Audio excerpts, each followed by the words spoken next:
But cycling the nutrients back into nature at scale to take care of this really significant, wicked problem that we face, right? And it's not just in South Florida. It's certainly in the Great Lakes Basin, and it's everywhere. I was reading an article, Montana is facing the challenge, right? And so Bill explained the concept, and we've known each other for 15 years or so, from back when I was a strategy vice president for an ecological restoration firm. So I was a strategy guy for 150 scientists, and that's when we met. I'm not a scientist. That'll be pretty clear as we work through this, right? I run our entrepreneurship program, right? I'm a strategist, and so Bill's presenting this idea, and I said, Bill, that's a really interesting idea, but if it's just like another sledgehammer to try to, like we heard in the earlier presentations, who can we sue and when are we going to sue them? Agitate, right, and demonstrate and mobilize our resistance sorts of things. That's not working, right? And so I posed a question to Bill. I said, hey, how can we design this so we had the farmers and the investors lining up, standing in line to participate in this? And we didn't have any idea how we could get from here to there. And what I'm going to show you tonight is still pretty half-baked. It's conceptual, but it's a game changer in terms of the questions you ask and the way that we get from here to there. So, so give me a little bit of latitude, right? That some of my numbers are pretty broad estimates, and as you can see, the scale of our wetlands right now are 100-gallon tubs that we clearly admit that our next year's results are not going to be where we need to be in terms of the nutrient flows and that sort of thing. But it's sort of conceptual. It's a vision of where we might be able to go from here to there in a way that doesn't have winners and losers. It has winners and winners, right? And so, so let's go ahead and get started here, right? The first thing we need to estimate is what are the costs, and the reality is we don't really know. The estimates are incomplete, right? And they're partial, and they contradict each other. But we know that it hits tourism, right, and recreation, and it hits our water intakes, right, and our fisheries, right, the captains. And etc. What was the number for coastal real estate? I fell out of my chair. Just down here, it's like $1 billion. Yeah, yeah. And are there some stakeholders there that care, right? And then the health care, right? How long was your friend sick for? 3 months? 4. Man, you guys have breathed that stuff in, right? I mean, it hurts. It gets in your lungs, right? And all of these are externalized. Right? These are external costs. Some just rough estimates. A lot of my stuff comes from the Great Lake Basin, where we spent a lot of our energy exploring here. And I live in the Great Lakes Basin. I live in South Bend, Indiana, so on the St. Joe River, which flows into Lake Michigan. And but for U.S. freshwater systems, a report that's about 10 years old, as much as $5 billion per year in costs that are borne in freshwater downstream pollution and cleanup and mitigation and healthcare and et cetera. $5 billion a year, right? A report that was sent by 2 Ohio representatives to the director of OMB, Office of Management and Budget. Toxic blooms are costing several $billion in economic losses, right? And that was in 2017. A study out of Canada on the other side of Lake Erie, right? Hundreds of millions of dollars in economic costs because of this. And then I found an article just recent that Lee County down here spent $2 million just on cleanup for the algae, right? $2 million that year, just that county. Right? And this is a much bigger problem. So we know that the costs are big, and we know that the trajectory of that... Got a light show going on here. Thank you, Lee. We know that this thing is not going away. It's not fading away. So World Resources Institute a year ago published this report about sustainable food, and looking at it globally, the gap in the calories we need and our ability to produce them on this ever more populous planet, the gap is increasing, and our answer is intensification. Right? Hit it with more irrigation, hit it with more nutrients, farm it more intensively, and where does it go? Right? You guys know, that's what we're talking about, right? So we know that it's a big deal. We know that a lot of the costs are externalized, and we know that it is on a trajectory to get worse, right? And we know that our answers right now are generally to fight the system, right? And regulate and try to punish the cause of the problem, right? And there's a guy by the name of Bill McDonough who wrote the book Cradle to Cradle. Have you guys heard of the book Cradle to Cradle? Okay, so put that on your reading list, right? It's about the making of things, right? And so it talks a lot about toxic materials and that sort of thing. But he makes a point. He says that a regulation is a signal of design failure, right? That good design can require no regulation at all. What we have is a design problem, and Exhibit A is the new storage reservoirs that they're talking about. It's poorly designed, and it's going to be heavily regulated and managed by the state, and it's not going to work, right? Good design can require no regulation at all. And so that's what we're imagining here, right? So let's just imagine, for the purposes of this, there is very little evidence that I can back this up, but let's imagine that this is a $50 million problem for the state of Florida, economic. Now, I would bet that we could put a 10x on that and still defend that. But let's say it's a $50 million problem, okay? And the challenge here is that those costs are externalized, right? And so the sugar and the farmers and the managers of the flows of that water aren't experiencing those costs. It's the people that run the resorts and the hotels and the restaurants and the marinas and the fishing fleets. And what we're trying to do is create a scenario where we avoid those costs. We make them go away, right? So keep those two terms in mind. Avoided costs, and let's just say a benchmark of $50 million, right? And so I went digging, right? I mean, Bill's like, okay, I'll buy you another beer if you can come up with the answer to that question of how do we get them to wait in line. And so I started snooping around, right? And there's this emerging phenomenon called environmental impact bonds, right? And the idea is that you get investors to invest in financial vehicles that have a triple bottom line effect. They're also, the sister of this is social impact bonds, that I'm not really going to talk about, but you can find those as well, right? So these are investment vehicles where private capital seeking a market rate of return invests in projects, okay? It is not government funding. It's not foundation grants.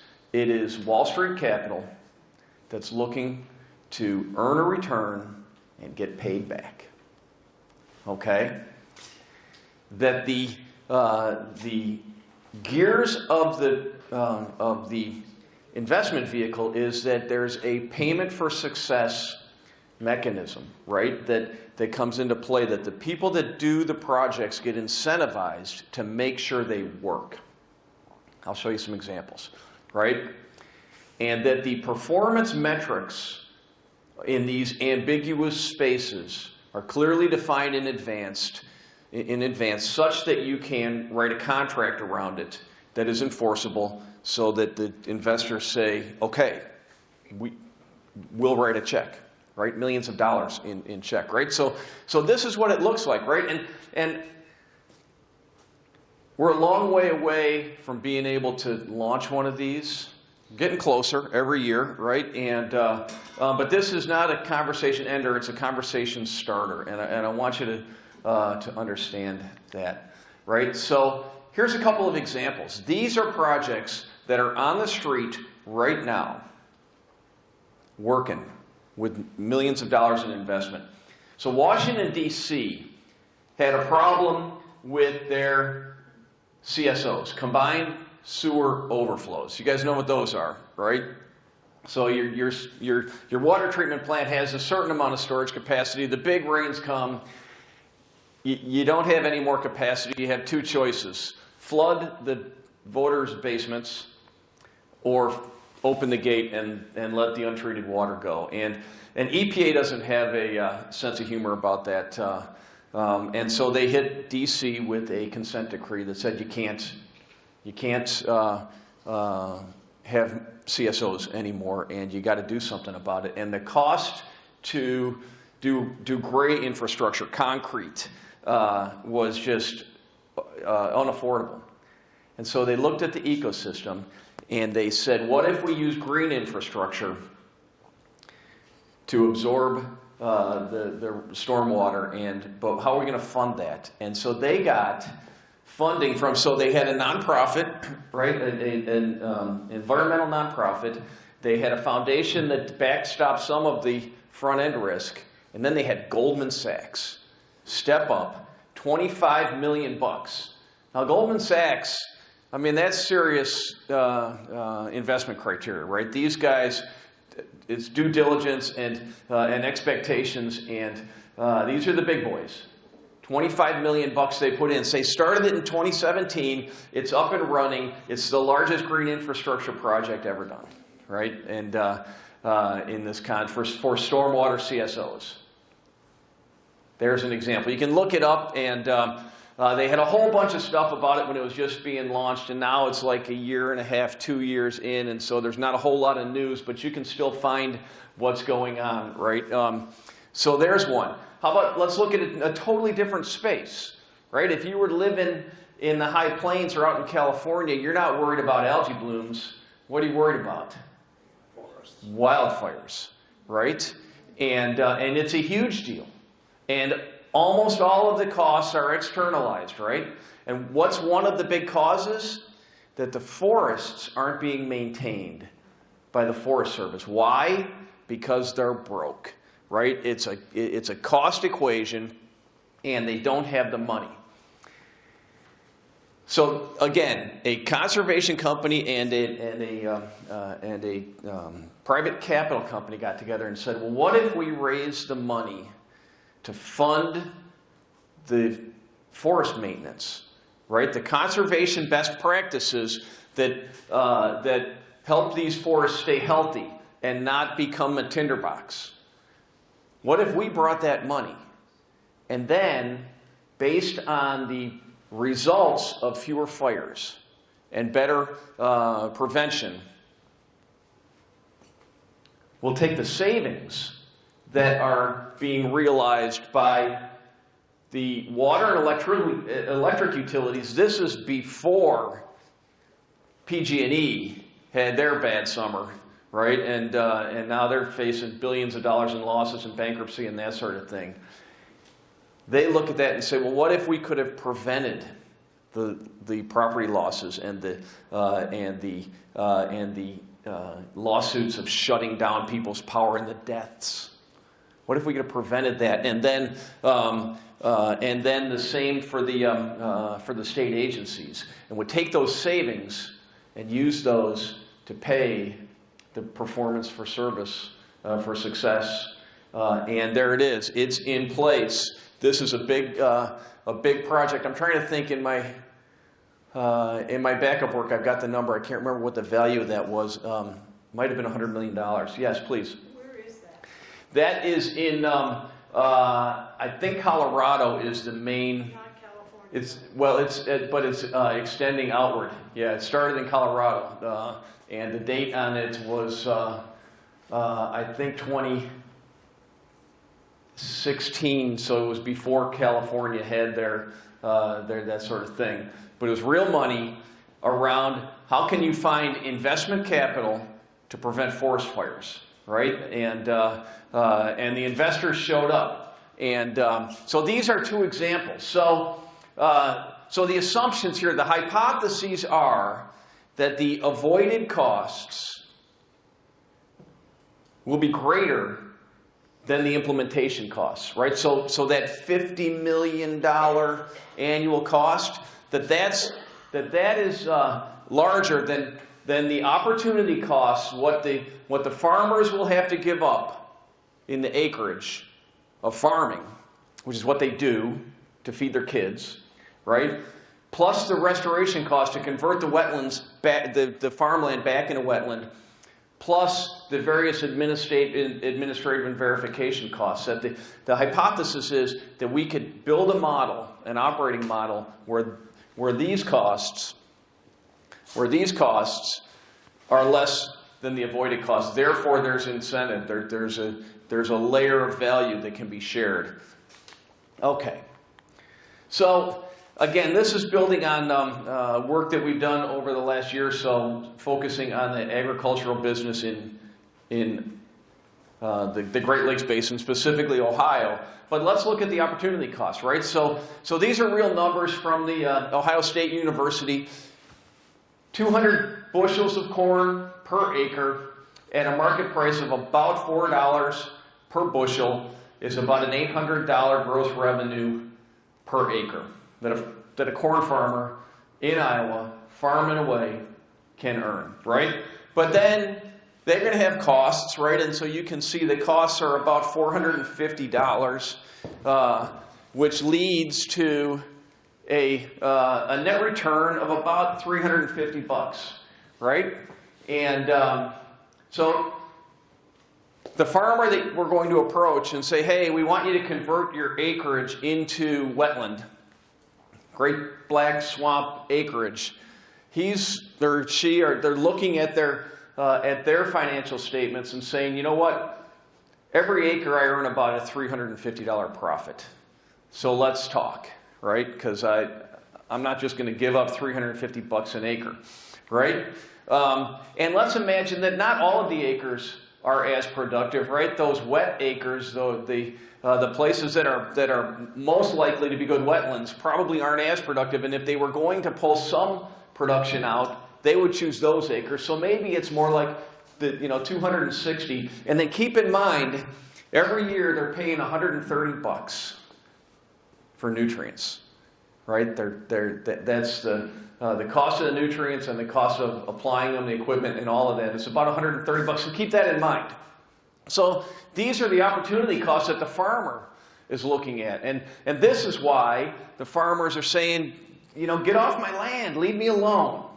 I work hard, I get up earlier than you, I work harder than you, and I'm barely scraping by, and you guys are coming and telling me that it's all my fault, right? This is from the economics of it, and farming is a hard life with a modest income, but this is what their world looks like. These are the opportunity costs. The cost of restoring a wetland, so this is Bill's numbers from his book, and obviously restoring a wetland that is small is more expensive per acre than restoring an acreage that is large per acre, right? And so we pulled some numbers. And oh, by the way, the government, through the WRP incentive, will reimburse a farmer 75% for wetland acreage that they put back in. So that leaves us with about a cost at a 500-acre site of about $1,000 after the government incentive, $1,000 per acre. That's a cost. Okay, so we've got the opportunity cost between $350 and $260, and then about $1,000 an acre, right? So Bill said we need 100,000 acres, right? 100,000 down here, $100,000 up there. Let's use that as our benchmark, right? So $100,000 or 100,000 acres times $1,000 per acre is a $100 million investment fund. Whoa. So this thing has to be serious. We've got to have some serious science and some partners and that sort of thing. But let's imagine that that's the challenge, right? And that we can set the incentives in place that people would not tell you to go talk to their lawyer. They'd stand in line to say, I want to learn more. I want to be a part of that project, right? And so what we could do, because this is a 10-year rotation, we think, that rather than try to do it all at once, let's do a bond every year, $10 million a year in an environmental impact bond with a 2% return, which in the municipal bond sort of thing is kind of at the low end, but it's in play. 2% return, and year after year after year, we'll put 10,000 acres in. And then once we load the deck, we'll put 10,000 in and take 10,000 out, and we'll have 100,000 acres rolling through. And you'll see there's an incentive that if the wetlands really perform, there's a payment for success incentive that can take it from a 2% to a 5%. And both of those impact bonds that I showed had a performance incentive that leads people to work hard and pay attention and make the projects a success, right? So what would those wetlands do? And so this is working with Bill's numbers and his team, and these are our best estimates right now. Again, they're a little fuzzy, but certainly nitrogen and phosphorus, but we're going to add carbon in, right? And using the storage numbers that Bill showed and estimates of the potential market pricing, which again, we're layering assumptions on top of each other because there's not a lot of markets in place right now. But these are reasonable estimates based on different market programs that are out there, that we could get about $630 in payment for ecosystem services per acre. Problem is that is highly uncertain, right? What if you have a drought, right? What if you have a invasive species or something? That ecosystems are unpredictable. So, number one, there's this concept called stacking, right? That if you go and try to sell carbon credits or something, there's this thing, the issue of additionality, and stacking right now is not permitted. You get to sell your benefits once. If you sell nitrogen, you can't sell carbon. You can't sell biodiversity, etc. That's got to change, and so we're building that into our model. And a lot of people are talking about it, and we think that it's in play. Secondly, because of that uncertainty, when you do these sorts of programs, they give you what they call a trading ratio, which is to say that they're only going to give you half the value because they know that there's a pretty high likelihood that every other year or half of your land or something is going to underperform, and they're going to bake it in. So we cut that number down in half, a 2-to-1 trading ratio. But we think with good science, that's why the science matters here, that as we prove this again and again, that payment for success, we can document that we came in above our numbers and get paid for those credits. The farmer can get paid for those credits. Get back to that later.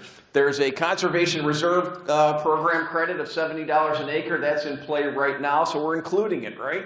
And so we think that somewhere around $400 an acre is what we can sell in terms of ecosystem services.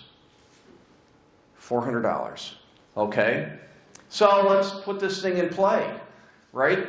So how does it flow? Well, first we've got to find the land and we've got to convert it from ag, whatever it is, corn, sugar, whatever.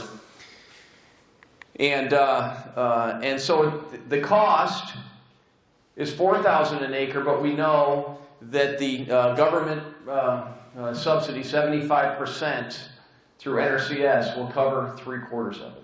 Okay, so we've got that cash in play. We're going to write a $10 million bond to do 10,000 acres. Okay, 10-year bond with a 2% return. That's a promise to the investors that they're going to get 2% a year, and then they're going to get their bond back after 10 years. They're going to get their $10 million back. Okay? So $1,000 an acre is what we're going to spend that $10 million on. In other words, this is at scale, and we're going to do these things sequentially year after year and get 100,000 acres. Okay? So then the wetland starts to perform, right? And it's storing nitrogen, it's storing phosphorus, it's storing carbon, it's creating bird habitat and those sorts of things, right? And so that's where our $400 that I showed on the prior slide comes in. We're earning $400 a year per acre. And we earn it because of the contracts and the documentation and the measurement and verification that's happening. And so what do we do with that $400? Well, we got to pay the farmer $250 for that baseline opportunity cost that we showed earlier. Okay? And we got to pay the juice on the note. The bond earns 2%, so we got to pay 2%, $20 per acre per year to the investors. Okay? We also know that we got to pay that $10 million back, so we got to start saving up. So $100 every year goes into a replenishment account, which over 10 years puts $10 million back in the bank to pay the note down. Okay? And then we're going to have admin and verification costs, so that's about $30. So that adds up to $400. So we got the bond paid for the restoration. The ecosystem services is paying the interest on the bond, it's paying the farmer, it's paying for the administration of this, which I'll get into in a second, and it's creating a savings account to pay the bond back, so we don't have to all of a sudden, you know, do a Ponzi scheme to pay it back at the end, right? And if we can earn the additional payment for success and beat that trading ratio, that 2-to-1 trading ratio, get it to 1.5 to 1 or even 1 to 1. But if at 1.5 to 1, it could be $100 an acre. We can pay another $50 to the farmer.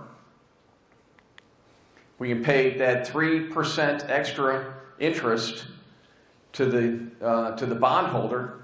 They're going to love that, right? And then a little bit of extra money for the people that are managing the program, okay? And at the end of the process, the note gets paid down. The farmer all of a sudden has the land that, oh, by the way, has 10 years worth of nutrients just soaking into that soil. So guess what else they get after 10 years? They get $130 a year in economic savings from not having to apply nutrients. And again, we got to prove that. That's an assumption that we imagine. We think 5 years is. If we could do that, it's conceivable to think that we could have investors interested, farmers interested, in a program that could be put on the street that everybody gets along, that no one's getting sued and that sort of thing, right? So that's kind of what it looks like. The baseline payments are $400 minus the $70 that the government pays for the CRP credits, plus the additional $100 in that incentive payment. Comes out to like $430 per acre. At 100,000 acres, that works out to be, just using round numbers, about $40 million. So if we agree that this is a $50 million problem, then we just solved it for $40 million, which means that there's $10 million in savings that are being experienced, and it's being funded by investors who love it, right? So how do you fund it? Where does that $400 an acre come from? There's your question, right? Where's it going to come from? Well, it's a real question. There are models out there that are described as the polluter pays. So we could look at and say, you know what, farmers, how'd you like all of the lawyers and protesters and activists and lawsuits and everything to go away? And you could collectively roll land through this and get paid to farm wetlands instead of farming corn or sugar. You do about $7 billion. That's an estimate I got from USDA for Florida farm revenue. It's the best I could find, right? 0.5% levy. Put 0.5% levy on Florida citrus, which could probably be passed through to the consumers without even being noticed. Raises $40 million. Could that be done? Maybe. Or we could look at it and say, you know what? We've got all of these resort owners and marinas and fishermen and all of the businesses here in South Florida that are losing tourism dollars, right? The cost that we seek to avoid are empty hotel rooms and unused tables in restaurants and those sorts of things, right? And they would certainly maybe have an interest in looking at this, right? Found an estimate $88 billion a year in tourism in Florida, right? It's like less than 0.1% that could be put on. And would the families that come down here every year and didn't come last year because the beaches were toxic, would they pay an extra 0.1%? Could they pass it through and raise $40 million? And all of a sudden, without hardly even noticing, using Wall Street dollars, farmers are no longer kicking and screaming, are looking and saying, you know what, I'm getting paid to farm. What difference does it make, right? And the wetlands are actually kind of cool, right? We like nature. That it could look something like that, right? So why wouldn't this be happening? Well, certainly there's the challenges that the scientists in the labs are working on, proving the science. But there's more, right? Number one, we don't really have established trading schemes. They don't exist, and when they do, they're kind of here and gone and that sort of thing. They're coming, but that's a barrier, right? Verification of the performance, right? That just because some lab somewhere says you can store that much doesn't mean that it's actually storing that much, that somebody's got to measure it and that sort of thing. We don't know how to value a wetland, right? Or a woodland, or a species, or clean water, or the atmosphere, but we're trying, right? But that's a huge problem that nobody agrees on the accounting of this and all of the things that go behind the accounting, and then the access to capital. Well, let's look, right? So this is a study that was published in Nature that over the last half a decade or so, globally, watershed service payments, actual payments for watershed ecosystem services, quadrupled to $25 billion globally. The arc is headed up, right? And people are starting to learn, starting to trust, and starting to mobilize there. The measurement and the verification of this, which is super informal and super unpredictable right now. So this is a study from McKinsey. They did a study of the opportunity to digitize your sector, your industry. And there it is, the bottom one, lowest on the list, agriculture. But you think about the sensors and Internet of Things and satellite technology and GPS technology and all of these things that are starting to make their way into agriculture, but are going to come on in a huge way, right? And let me just give you one real-world example because the opportunity is unimaginably big. So here's a company, a real company, Farmers Edge is a farm technology company, and so they've got you know, the technology and tablets and that sort of thing generally in the tractor that helps the farmer do precision agriculture and apply nutrients and all of those sorts of things. And they're a Canadian company. Alberta has a carbon market, and this company has added a module that helps the farmers manage and get paid for their carbon credits. It's happening right now with a real company in Canada with a real market. It's a glimpse, right? It's a small signal, but this is, if you're asking, is there potential that this is going to really happen? And oh, by the way, you look at this sort of stuff, if indeed clean water and ecosystem valuation and that sort of thing is sort of a gold rush of the next economy, think about this.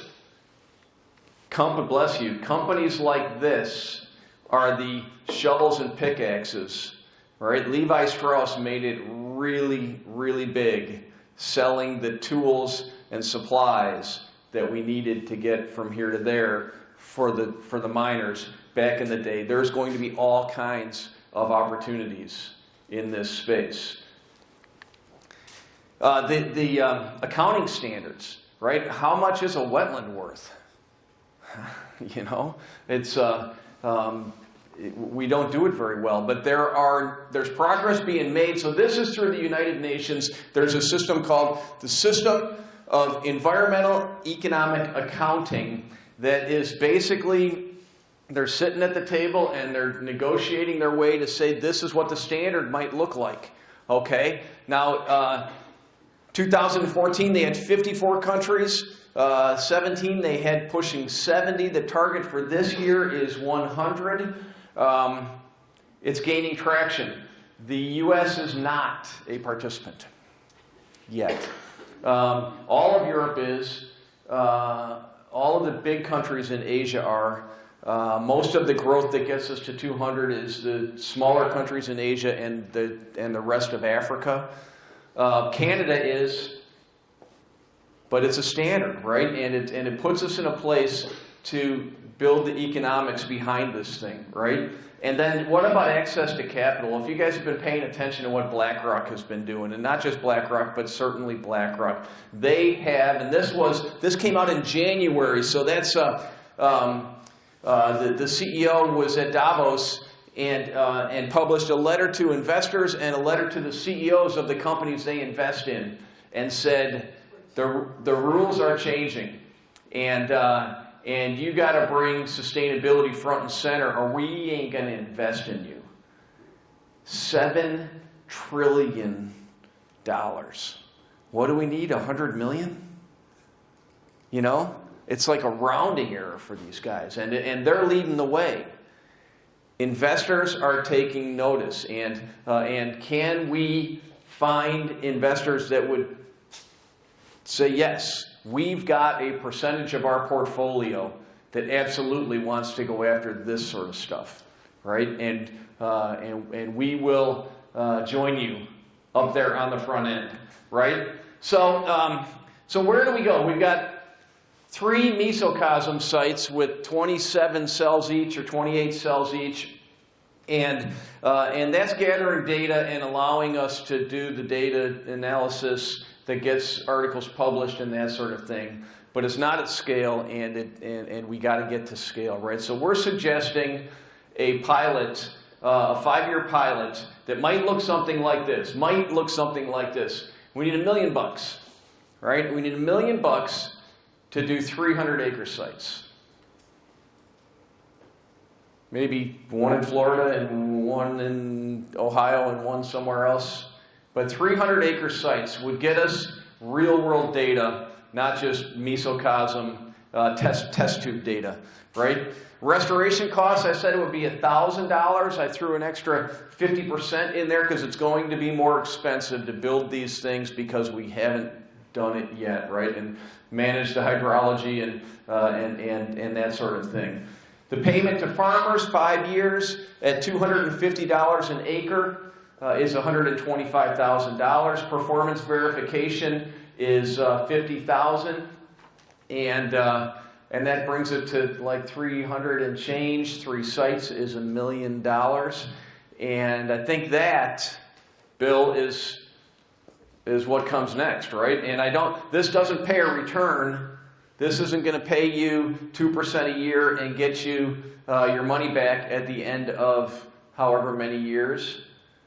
But this is research, right? And who are the investors that want to have their name attached to this sort of research is the question, right? And maybe some you build in some foundation dollars or something else. But $1 million takes us to the next level and allows this thing to go from half-baked to maybe 2/3 baked, right? And so that's what I have. I mean, it's an interesting concept. It's a big problem, and it's going to get bigger. And the way we go about fixing it now is just fraught with conflict and peril and dysfunction. You know, maybe there's an opportunity to try it a different way and see what we come up with. So it's built. I'm standing on the shoulders of the scientists. And conceiving of something that might change the way we look at it. So I appreciate your time tonight, and I guess, do we have time for questions, Bill?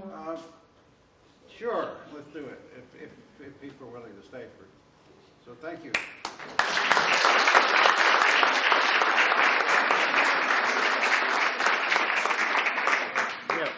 Yeah, are there any questions? Either of us, but probably you want to talk to Sam. You're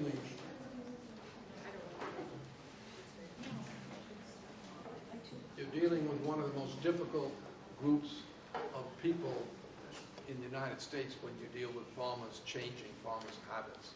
And other institutions have tried it and have not done very well. You may bake some money into psychological and other type of motivation for change. No, I agree with you entirely. I'm working right now on a 1-year-long project called Dairy 2030 with a big think tank and an organization called Dairy Management Inc. And believe me, the farmers know the headwinds they're facing. Yes, they are traditional and they are fiercely independent, and they believe they care for the land as well as anybody ever has, but they also know that they're facing an extinction event, right? And they want to be at the table, I can assure you. Whether you're talking about animal agriculture or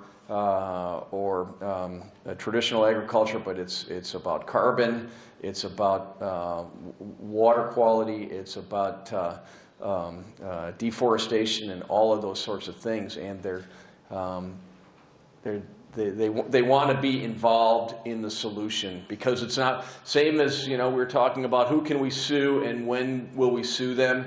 They're tired of that same dynamic, I think, and I know that because I sit in these board meetings with them, and they desire a better outcome, win-win. Now, yeah, but then they get out there and they're defending. Get off my land. This is the oldest American profession is farming, and this is we have the right to do it this way. But I think their mind is opening to the potential of a new paradigm. I'm hopeful. Great question, though. Please, here. Why don't we approach this from a completely different angle? And instead of looking at the farmers, who need to be relegated to a category of being brought in line environmentally. I don't care what you say about suits. When you're doing something wrong to the environment, you need to address it with the laws of environmental stability. However, there was a Forever Florida Fund, Amendment 1, which brought in almost $500 million in the first years of its existence. Where has that gone? It got funded. Where has that money gone? You should be getting that money, and that's the money that should be given to you for this kind of research. Not going after the farmers and trying to get them to do something different. They need to be brought in line in terms of what their environmental impacts are. And I'm not sure the pesticides have been looked at, the rodenticides and the herbicides in any of these categories. That's a whole other category that needs to be assessed as far as its environmental impact on the land. And it's not being done here. This is nitrogen and phosphorus. Scott used that fund to pay for administrative costs rather than buying agricultural from EAA land. We're the people who made Amendment 1 come into existence. Why are we sitting here 75% saying... of the population in Florida voted for Amendment 1. I know that. It had like, hundreds of millions of dollars. It was not spent for what you, the voter, voted for. It was spent by Scott for administration and budget control. That's what it was We spent on. are the citizens who can sue the government for not doing what the citizens have asked. Yep. I'm sorry, this is just the same chasing your tail. Just because they want to spend it their way doesn't mean that we have to sit back and allow it. That's right. You have to remember there's 360,000 people coming into Florida a year, and while you're going to solve this with maybe 100,000 acres, with about the 360,000 people bringing in their sewage, their automobiles, their demands on all the resources, including water, which is clearly short supply.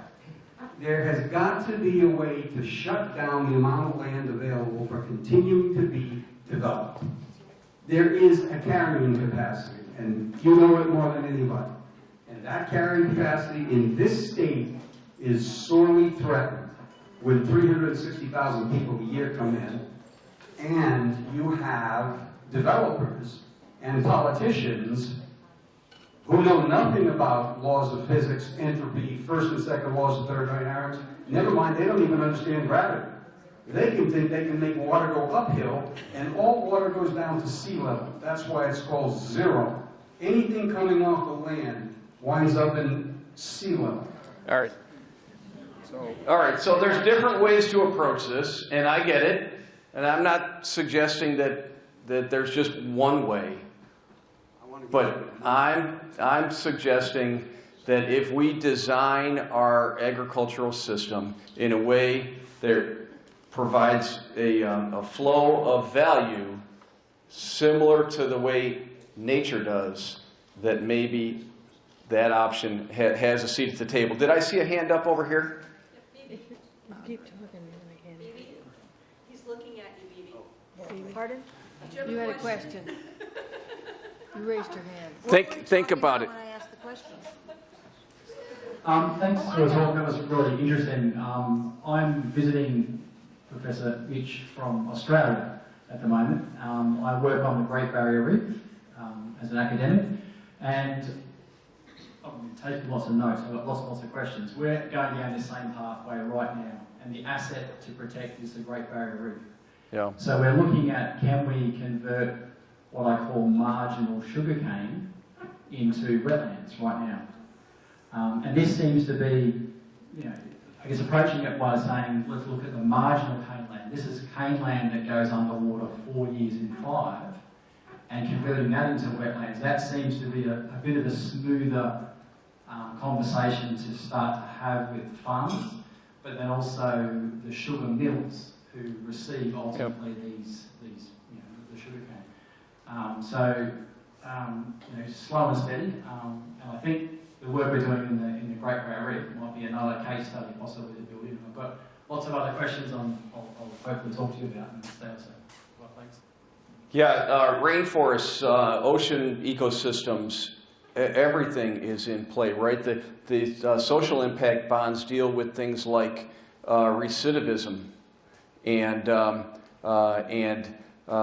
helping addicted moms raise their families, right, through literacy and that sort of thing. These types of bonds are going after those types of problems and generating results. And some of them stumble, right?